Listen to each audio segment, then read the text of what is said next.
आज हम कहानी सुनेंगे हम सफ़र भी तुम ही हो। अविनाश सुबह समय पर उठा नहीं तो संस्कृति को चिंता हुई। उसने अविनाश को उठते हुए उसके माथे पर हाथ रखा। माथा तप रहा था। संस्कृति घबरा उठी। अविनाश को तेज बुखार था। 2 दिन से वह खांस भी रहा था। संस्कृति ने कल उसी वजह से उसे ऑफिस जाने से मना कर दिया था, मगर आज तेज बुखार भी था। उसने जल्दी से अविनाश को दवा खिलाकर माथे पर ठंडा पानी की पट्टी रखी। संस्कृति और अविनाश की शादी को अभी ज़्यादा वक्त नहीं गुजरा था। 2 साल ही हुए थे।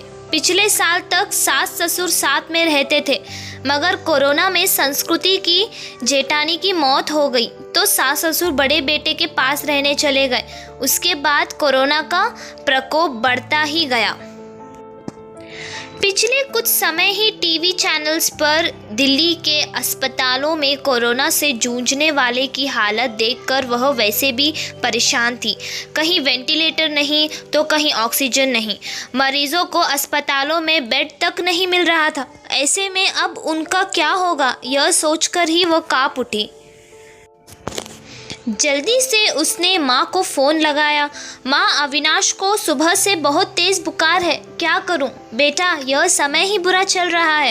राजू भी कोरोना पॉजिटिव है, वरना उसे भेज देती। हम खुद उसकी देखभाल में लगे हुए हैं।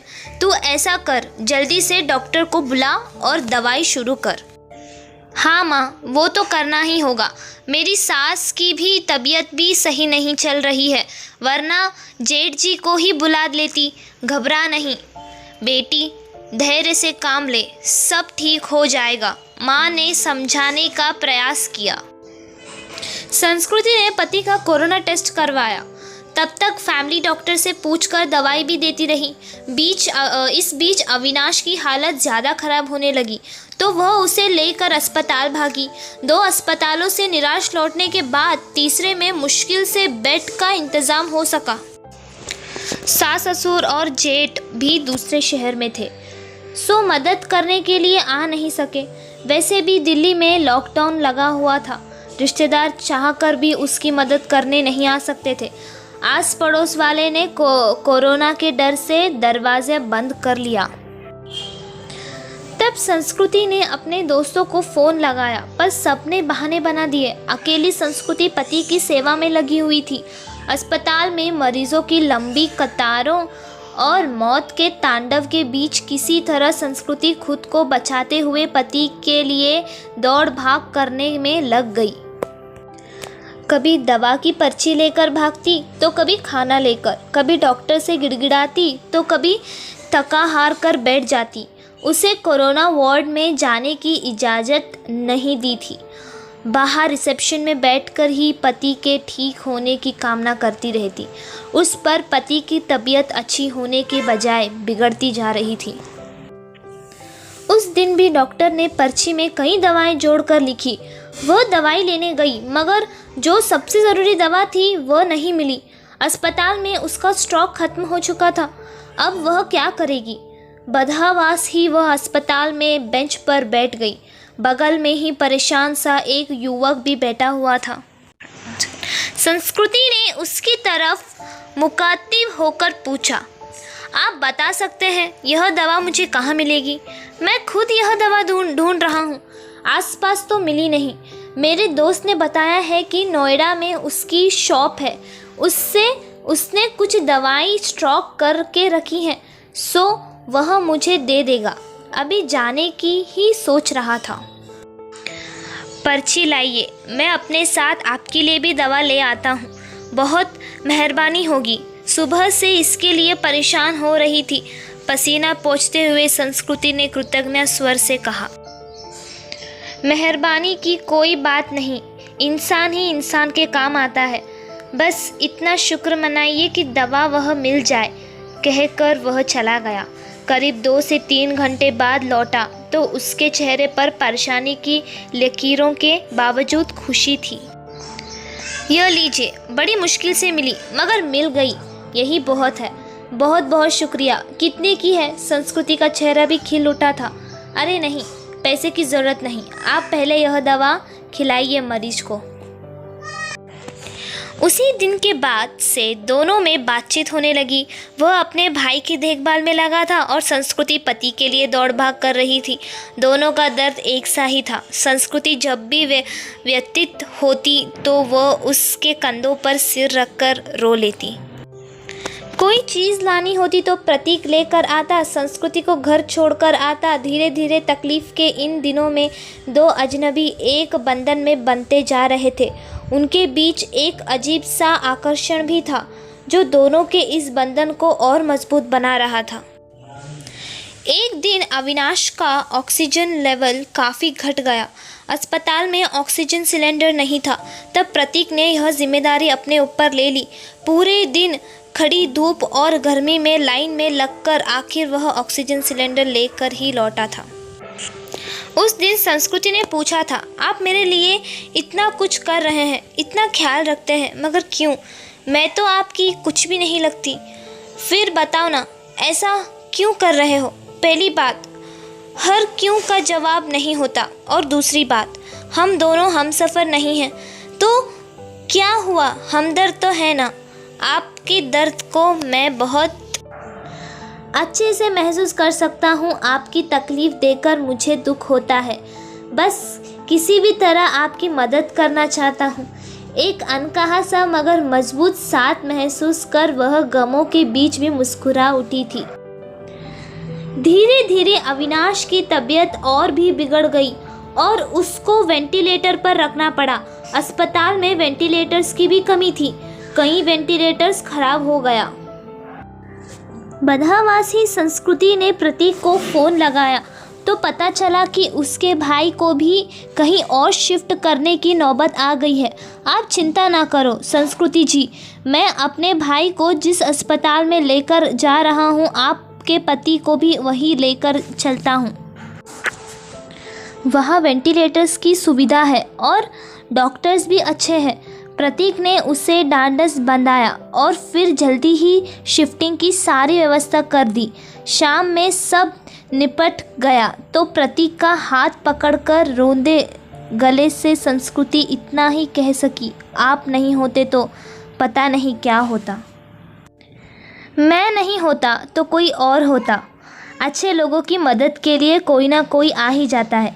ऐसा नहीं है प्रतीक जी, मैंने अपने दोस्त पड़ोसियों और परिचितों सबको देख लिया। इस कठिन समय में कोई भी मेरा साथ खड़ा नहीं, केवल आप है जिसे 4 से 6 दिन पहले तक मैं जानती भी नहीं थी। आज लगता है ऐसे आपके बिना रह ही नहीं सकती।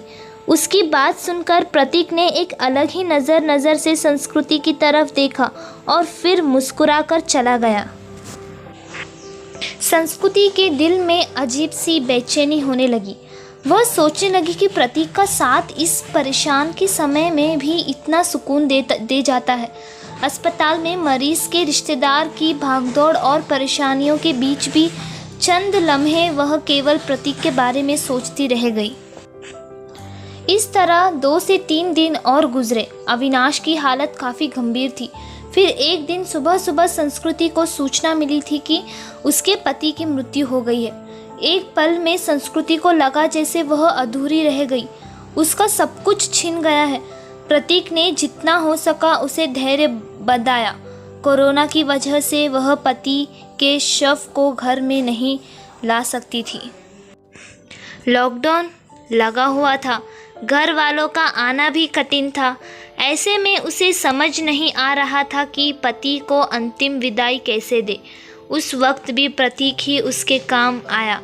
मुश्किल की इस घड़ी में सबसे पहले उसने संस्कृति को शांत कराया, फिर उसके पति को शमशान तक ले जाने का सही से इंतज़ाम करवाया। संस्कृति के साथ वह शमशान तक गया, फिर संस्कृति को उसके घर छोड़ने आया। संस्कृति लगातार रो रही थी, उसके हाथ पैर काँप रहे थे। प्रतीक समझ रहा था कि उसकी तबीयत खराब है, वह अकेली है, सो अपने खान पान को लेकर लापरवाही करेगी तो और तबीयत खराब होगी। तब प्रतीक ने हाथ पैर धोकर और कपड़े बदलकर उसकी रसोई में प्रवेश किया और सबसे पहले चाय बनाई। संस्कृति के साथ खुद भी बैठकर उसने चाय पी। फिर संस्कृति को नहाने भेजकर खुद दाल चावल बनाने लगा। संस्कृति को खाना खिलाकर उसके लिए सब्जी, फल, दूध आदि का इंतज़ाम कर और सांत्वना देकर वह वापस लौट गया। 3 दिन बाद जब संस्कृति थोड़ी सामान्य हुई और पति की मौत के सदमे से उभरी तो उसे प्रतीक की याद आई। प्रतीक उसके लिए अपने से बढ़कर बन चुका था, मगर उसे पता नहीं था कि वह कहाँ रहता है, क्या जॉब करता है। बस एक फ़ोन नंबर था। उसने फ़ोन मिलाया तो नंबर बंद आ रहा था। संस्कृति घबरा उठी। वो प्रतीक से संपर्क करना चाहती थी, मगर ऐसा हो ना सका। 2 से 3 घंटे वह लगातार फ़ोन ट्राई करती रही, मगर फ़ोन बंद ही आ रहा था। अब उससे रहा नहीं गया। कुछ सोचकर वह उस अस्पताल में पहुंची जहां उसके पति और प्रतीक का भाई एडमिट थे। वह रिसेप्शन एरिया में घूम घूम कर प्रतीक को खोजने लगी, क्योंकि अक्सर दोनों वहीं बैठा करते थे। फिर वह उसे खोजती हुई कैंटीन भी गई। हर तरफ चक्कर लगा लिया, मगर प्रतीक कहीं नज़र नहीं आ रहा था। थक कर वह वापस रिसेप्शन में आकर बैठ गई और सोचने लगी अब क्या करे। तभी उसे वह नर्स नज़र आई जिससे संस्कृति की जान पहचान हो गई थी। संस्कृति के पति की देखभाल वही नर्स करती थी। संस्कृति उसे अक्सर अम्मा कहकर पुकारा करती। नर्स ने प्रतीक को भी उसके साथ कई बार देखा हुआ था। संस्कृति दौड़कर नर्स के पास गई। दुखी स्वर में नर्स से कहा, सॉरी बेबी, तुम्हारे पति को हम बचा नहीं पाए। जो लिखा था वो हो गया, पर यह बताओ अम्मा, आपको प्रतीक याद है जो अक्सर मेरे साथ होता था? उसके भाई का इलाज चल रहा था। हाँ बेबी, उसके भाई की भी तो मृत्यु हो गई। वह खुद भी एडमिट है, उसे भी कोरोना है। और जानती हो बेबी, वह तेरे पति वाले बेड पर ही है, बेड नंबर 125। सच अम्मा, आप उसे पहचानती हो ना? बेबी, पहचानती हूँ। तेरी बहुत हेल्प करता था, पर जब उसकी हेल्प करने वाला कोई नहीं, अकेला है वह। मैं हूँ ना अम्मा। आप उसके लिए किसी भी चीज़ की ज़रूरत पड़े तो मुझे बताना। मैं उसके अटेंडेंट के रूप में अपना नाम लिखवा देती हूँ। ठीक है बेबी, मैं बताती हूँ तुझे। इसके बाद संस्कृति पूरे मन से प्रतीक की सेवा में लग गई। उसके लिए घर का खाना, फल, दवाई वगैरह लेकर आना, उसकी हर जिम्मेदारी अपने ऊपर लेना, डॉक्टरों से उसकी तबीयत की हर वक्त जानकारी लेते रहना जैसे काम वह पूरे उत्साह से कर रही थी। इस बीच प्रतीक की हालत बिगड़ी और उस आईसीयू ले जाने की ज़रूरत पड़ गई। इसके लिए अस्पताल क्लर्क ने उसके आगे एक फॉर्म बढ़ाया। उसमें मरीज के साथ क्या संबंध है यह लिखकर हस्ताक्षर करना था। संस्कृति कुछ पलों के लिए सोचती रह गई कि वह क्या लिखे। फिर उसने उसे खाली जगह पर पत्नी लिखकर साइन कर दिया। क्लर्क को कागज़ थमकर वह खुद में ही मुस्कुरा उठी। 2 से 3 दिन आईसीयू में रहकर प्रतीक की हालत में सुधार शुरू हुआ और उसे कोविड वार्ड में वापस शिफ्ट कर दिया गया। 7 से 8 दिन तक लगातार सुधार होने और रिपोर्ट नेगेटिव आने के बाद उसे डिस्चार्ज भी कर दिया गया। इतने दिन तक संस्कृति ने भी अपना खान-पान और नींद भूलकर दिन रात प्रतीक की सेवा की थी। डिस्चार्ज वाले दिन वह बहुत खुश थी। उसने सीधे अपने घर के लिए कैब बुक किया और प्रतीक को अपने घर ले आई।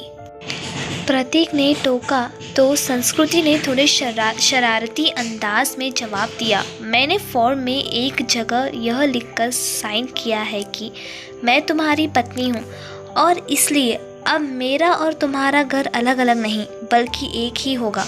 मगर संस्कृति, लोग क्या कहेंगे? लोगों का क्या है प्रतीक? जब मुझे ज़रूरत थी तो क्या लोग मेरी मदद के लिए आगे आए थे? नहीं ना, उस वक्त तुमने मेरा साथ दिया। अब मेरी बारी है, इसमें गलत क्या है? तुम थोड़े से ठीक हो जाओ, फिर सोचेंगे कि क्या करना है। संस्कृति ने अपना फैसला सुना दिया। करीब 10 दिन संस्कृति ने जी भर कर प्रतीक का ख्याल रखा। हर तरफ से उस सेहत पहले की तरह बनने और खुश रखने का प्रयास करती रही। संस्कृति एक संयुक्त परिवार से संबंध रखती थी। सास ससुर में धन संपत्ति की कमी नहीं थी। घर पर भी पति के बाद उसके नाम हो चुका था। पति ने उसके लिए काफ़ी संपत्ति और गहने भी छोड़े थे। बस एक हमसफ़र की कमी थी जिसे प्रतीक पूरा कर सकता था। उस दिन शाम में संस्कृति ने प्रतीक के हाथों को थामकर जो बात मैंने अनजाने ही उस फॉर्म में लिखा, क्या हम उसे हकीकत का रूप नहीं दे सकते? क्या मैं तुम्हें अपने हमदर्द के साथ साथ एक हमसफ़र के रूप में भी स्वीकार हूँ? मुझे लगता है संस्कृति की अब यह बात कहना फजूल है।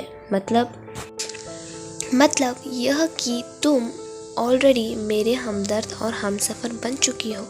हम हमेशा साथ रहेंगे। तुमसे बढ़कर कोई और मेरा ख्याल नहीं रख सकता, कहकर प्रतीक ने संस्कृति को गले से लगा लिया।